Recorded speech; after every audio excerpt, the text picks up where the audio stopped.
Before the Great Flood, the boundary between heaven and earth breaks. Non-human beings enter our world. They infiltrate and begin to teach us the secrets of heaven. And this rupture brings not only enlightenment, but instability. If you read Genesis 5 straight through, it almost disappears on you. We have a list of names, a genealogy, one generation after another starting from Adam, moving with a kind of mechanical rhythm. A prophet is born, he lives, has children, and then he dies. This section is something Bible school hits briefly and then moves on. We have a line of patriarchs, essentially, who incidentally have extraordinarily long lives. Adam lives 930 years, begets, and then dies. Seth lives 912 years, begets, and then dies.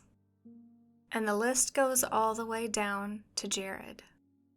And the pattern holds until it doesn't. We get to Enoch, and we already know that luckily, or unluckily for him, depending on how you want to look at it, he did not die like everyone else. We're also told that he lived on earth for exactly 365 years, and that he walked with the Elohim. But then the text moves on, and there's no attempt to really explain what's just been introduced. There's so much world building here at the very beginning of Genesis that this particular passage is pretty boring if you don't know what you're looking for. And I think it might be that way by design. The common reader is expected to not notice anything or question it, and most people don't. It's really not until these later Enoch texts take that tiny little crack in Genesis and blow the entire story wide open. If we take a couple steps backwards from Bible verses for a second, you'll realize that this is not just one strange verse in Genesis. This is an entire world where the Watchers come down, where they take human women, and where something new is born into the earth, something violent, unstable, and something that's not fully of this reality. And the entire world experiences a paradigm shift because of this. Knowledge spreads too quickly, power concentrates in the wrong hands, and whatever order was supposed to hold everything in place down here starts to break. And the response to all of this by God is one massive reset, the deluge. The system collapses and the Earth Project has just started anew. And somehow in the middle of all of that, we get one name, Enoch. And the funny thing is, while the Watchers were down here causing all of that trouble, Enoch wasn't even here. He was off walking with the gods. He was off with the fairies. So for this episode, my question isn't really what happened to Enoch after he was taken, it's more of why he was chosen to be a part of this story in the first place. Enoch is from the Sethite line, Adam and Eve's third son, not Cain's line. This is an important distinction. His father was Jared. Genesis says Jared was 162 when he fathered Enoch, and then he lived another 800 years. Jared dies at 962, and that is basically all we get about him.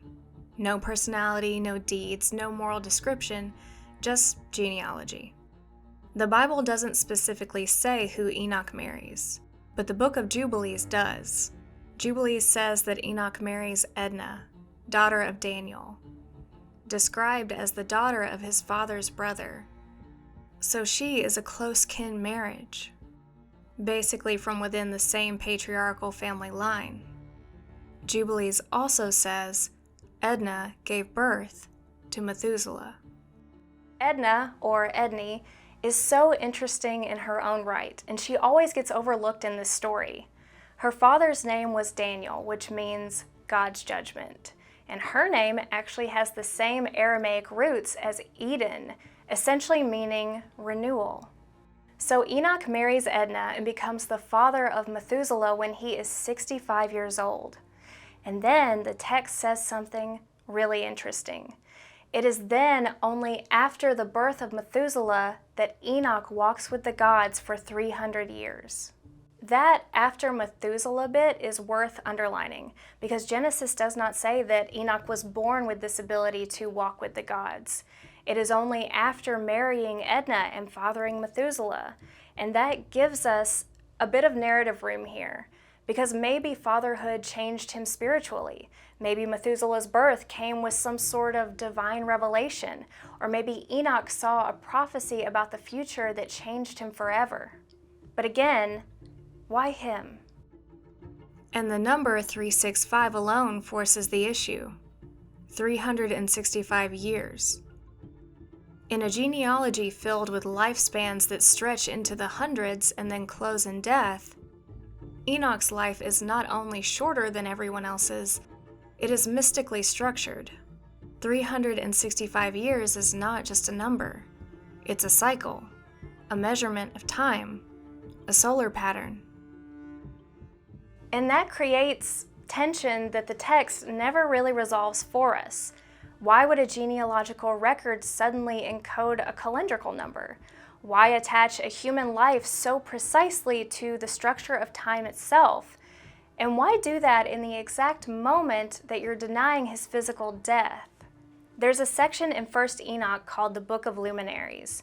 And in here, the year is set up very deliberately. But surprisingly, it's actually not 365 days.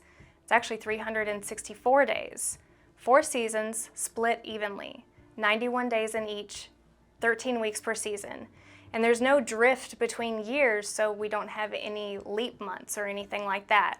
Everything just lines up in the same way on the same day every single year. What Enoch is describing here is a divine locked system. And he's not just making shit up, Enoch is being shown this by the angels. He's taken through the structure of time and space, shown how the sun moves, how the year is divided, how time is supposed to hold together. And here's what I think this is alluding to.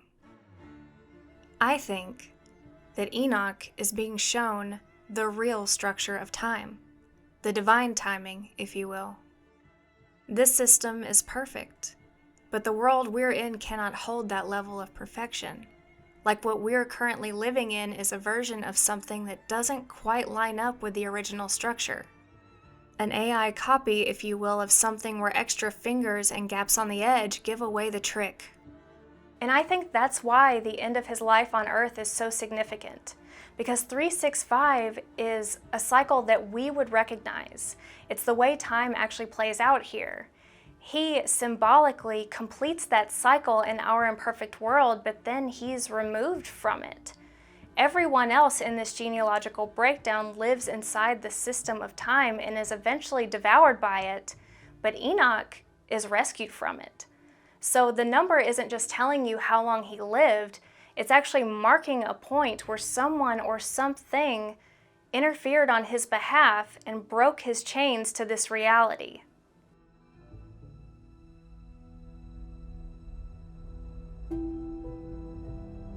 Back to his son Methuselah for a moment. There are some breadcrumbs surrounding his life and birth that I think guide us to something here.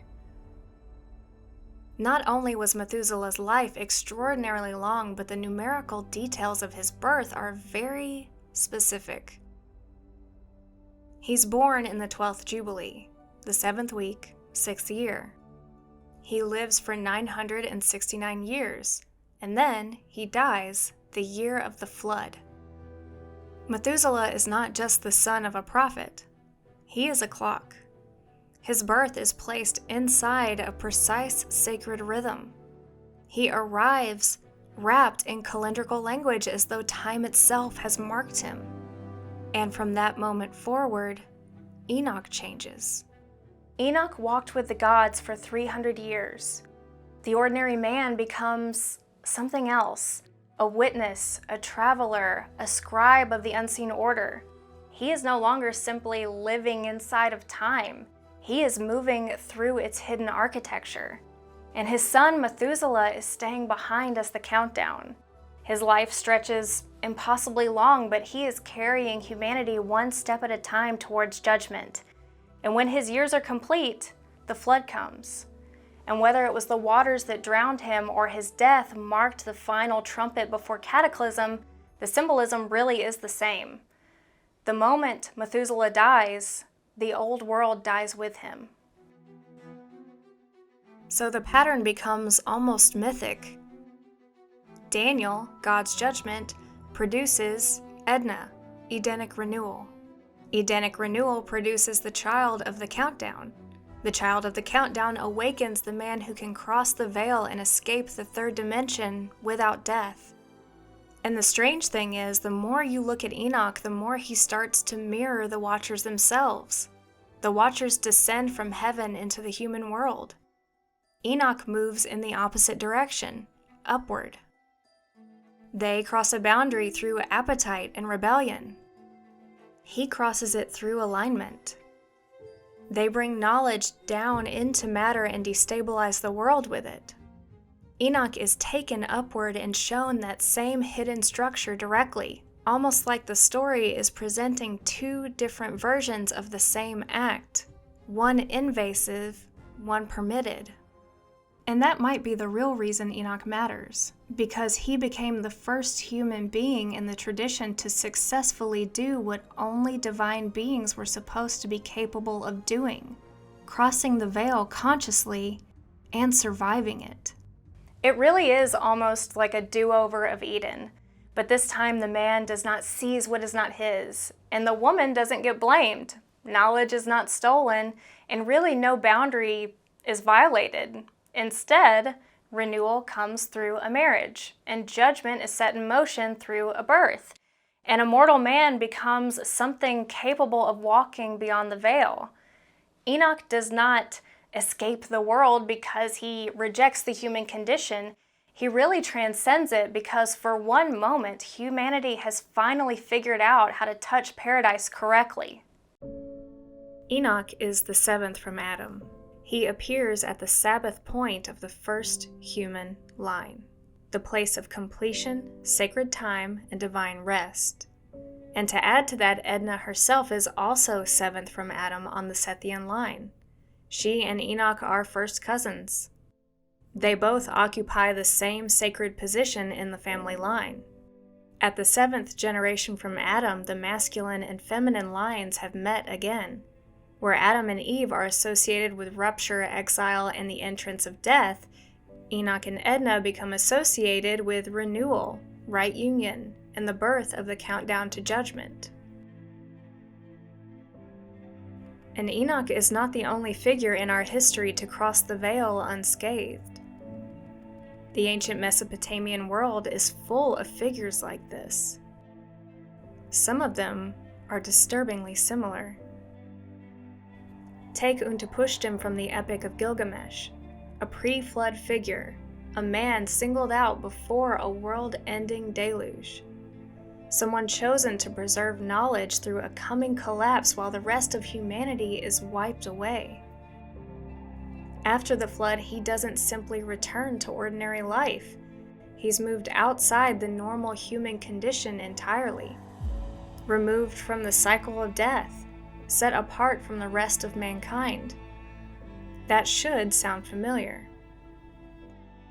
Then there's Adapa.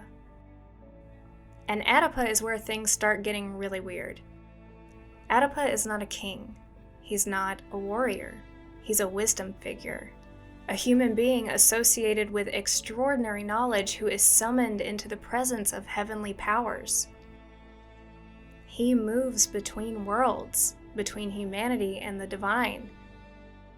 And in some versions of the story, Adapa is offered food connected to immortality itself, but he refuses it because of instructions given to him beforehand.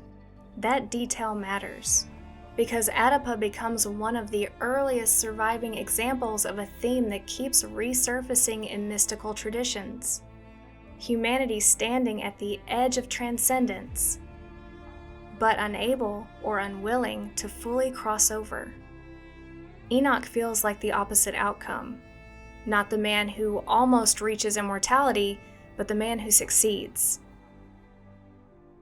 But the closest parallel may actually be the Upkalu. The Upkalu were pre-flood sages in Mesopotamian tradition, beings associated with divine wisdom, cosmic knowledge, civilization, writing, mathematics, and the transmission of hidden information into the human world. And depending on the tradition, they exist in this strange space between human and divine. Some are described almost like priests, others more like semi-divine intermediaries. But all of them are connected to forbidden or sacred knowledge arriving before the flood. Again, that should sound familiar. And that's where the story starts feeling much, much older than people expect. Because now Enoch isn't just sitting inside biblical Jewish tradition anymore. He is a part of a much wider ancient pattern, the pre-flood wisdom figure. The human being who crosses the boundary between worlds, survives contact with higher intelligences, and returns carrying knowledge civilization was not supposed to possess so easily. And at a certain point, you understand why modern UFO and ancient astronaut researchers become so obsessed with Enoch. You start wondering uncomfortable things. What exactly did ancient people think was happening to Enoch? What did taken by the gods actually mean to them? Was this purely visionary, symbolic, mystical? Or were ancient cultures trying to describe contact with something they genuinely believe existed outside of the human world? And it's details like this that start pushing me into a much bigger question. Because at a certain point, you stop asking what the story means and you start asking where this material actually came from. Who wrote it? Who preserved it? And why did so many traditions seem unwilling to let it die? I reached out to my friend and colleague Anna Byrne, who studied theology and philosophy at Trevecca University. I wanted to know what the academic world actually says about Enoch before I disappear completely into the deep end of this story. Okay, so when I'm looking at Genesis versus, say, First Enoch, one of the main questions I have is in regards to what seems to be a pleroma of deities here. It's like, I think from a theological perspective, a lot of people will say that they were getting away from, if you're looking at the historical context, there is like this conversion happening at this time where you have a lot of like Jewish people who are turning towards a more like messianic like belief system, but then at the same time you have all these pagans and all these people that are coming from a non-monotheistic perspective where you're dealing with a lot of gods and like there's a lot of drama, like there's just as much drama happening in the heavens as there is happening on the earth, which I think is interesting about Enoch is that Enoch doesn't deny that. Yeah. Which in Genesis, it's like you have this complex genealogy laid out for humanity, and then it gets to the divine, and it's like, well, and they came and they didn't listen to God, but we're not going to talk about that for too much. Some traditions will view Genesis 6 as fallen angels who are like violating a divine order. So still seeing that like, because I feel like there's some sects of Christianity that really acknowledge like it's not just like one entity that's all-knowing, that's doing all this stuff completely alone, that there's like a court, and you like hear a lot about a heavenly court, but when you like get to the nitty-gritty of like, okay, what does the Bible actually say, it gets a little confusing.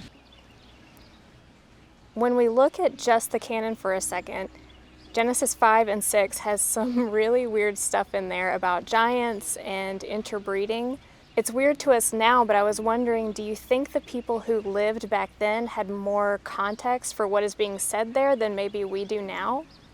So I think that supernatural like sounding presence is something that really like divides a lot of theologians as to like kind of what it's doing in like a more like Western version of of scripture. In the Hebrew context, if you look at it that way, it doesn't seem as out of place when you look at like mysticism and like Second Temple Judaism, but like in the context that it is here, it's kind of like you go from this to just like a completely different setting. It has a weird presence and aura within the text itself that I think is very divisive. I definitely think if you're looking at the mysticism and especially the apocalyptic language that was pretty like bestseller at the time, for the Jewish people reading it, it wouldn't have been out of place in their minds, and there would have been a lot more of a context, even if they understood it in maybe a few different contexts than just like the mysticism side of things. So what does the official story say about why exactly Enoch was removed from the Bible? The Book of Enoch was not like removed. It was rather like generally just failed to meet the criteria that was establishing during that time for canonization. So that there's like a lot of different like political and social and like a lot of things happening at that time that would have excluded Enoch. If you look from the Jewish perspective or like the Hebrew Bible perspective, Hebrew canon, the early Jewish community and rabbis did not recognize first Enoch because of that authoritative scripture. When they're deciding on the like official canon, the books that are prioritized seemed to be mostly associated with the apostles. And Enoch was seen as like too speculative and too old. Interesting. Yeah. Too old. Yeah. Too old. Okay. Yeah. Hey, Augustine. But I've heard that Ethiopia still uses the Book of Enoch in their Bible. Could you explain why maybe that happened when it was rejected by Roman authority? So the Ethiopian Orthodox Church has one of the oldest and largest biblical canons, which is inclusive of 81 books. I honestly think that that church has just kept mysticism alive. I think they're much more open to the unknown aspect of how complex in their mind the divine is versus what you get in most Western or even, Jewish circles today. Well, they were just able to kind of retain that. And it seems like the other, like even in Jewish traditions, a lot of that just gets lost in that period. Yeah, and it seems to be like the Ethiopian church, another reason for it being able to survive is that they were cut off from these Roman and Greek debates. Like you said, there's this context of like, these are people who are growing up with mysticism, they're growing up with a non-monotheistic viewpoint of spirituality in the world, and yet it seems these debates are leading to someone making the decision that even if that is the truth of what's happening, it's not for the reader. It seems to kind of be paired with like that information we shouldn't have. So we know that the Book of Enoch was really popular in ancient times. So when the church fathers were actually deciding to exclude these texts, do we have any record or any real indication of their reasoning for doing so? If you're looking at like the canonization, so for the 4th century leaders like Augustine, it was much more easier to explain the flood as a result of human sin rather than an unnatural angel human breeding program. And then there's like also theological safety in it. So it removed the problem of angels having physical bodies or desires, which contradicting the emerging view of angels as purely spiritual or non-physical beings. This is when they became genderless. Mm-hmm. This is why they became genderless. Yes. There seems to be, again, something we don't know, like what, a context that maybe we do know, and maybe it's not information that gets to be released to the masses because of XYZ, or maybe there is literally just this missing puzzle piece of like, what actually happened there? Why did it fall out of such quick favor with what seems to be like an audience that couldn't get enough of it? And that's the part where this stopped feeling like a taboo Christian mythology to me and started feeling historical. Because according to history, the Book of Enoch all but vanished from the Western world for over 1,000 years. The early church fathers, of course, knew about it. Some of them even quoted it directly. In the Epistle of Jude, you can see to this day there's a hefty chunk of Enoch prophecy just sitting in the New Testament. But as the church authority centralized and canon hardened, Enoch slowly just slipped out of circulation in Europe. And once it's gone, it becomes really easy to control the narrative around it, because very few people had ever even heard of the Book of Enoch. And those who did know about it pretty much only knew rumors. They knew it was a biblical text full of giants, but no one, absolutely no one, had their hands on a full copy. So for over 1,000 years, the Western world was just sort of arguing over the ghost of a text, because some people denied that it ever existed at all. And then in the late 1700s, a Scottish explorer named James Bruce comes back from Africa carrying manuscripts of Enoch written in Ge'ez, the liturgical language of the Ethiopian church, where the text had survived the entire time. Because while Europe was debating whether this thing ever existed, another Christian tradition had been preserving it for centuries as scripture. And once those manuscripts make their way back to Europe, scholars start scrambling to translate them. So suddenly this thing that had existed almost like a rumor starts becoming readable again. And once people can actually read it, all the old problems come back with it. Watchers, Nephilim, forbidden knowledge, divine beings crossing into the human world, hybrid bloodlines. But this time it's in a biblical text, as part of the actual history of religion. 3 complete Enoch manuscripts. 1 went to Paris, 1 Bruce kept for himself, and the last one is still in Oxford University. So, naturally, the only thing left for me to do was board a plane to England.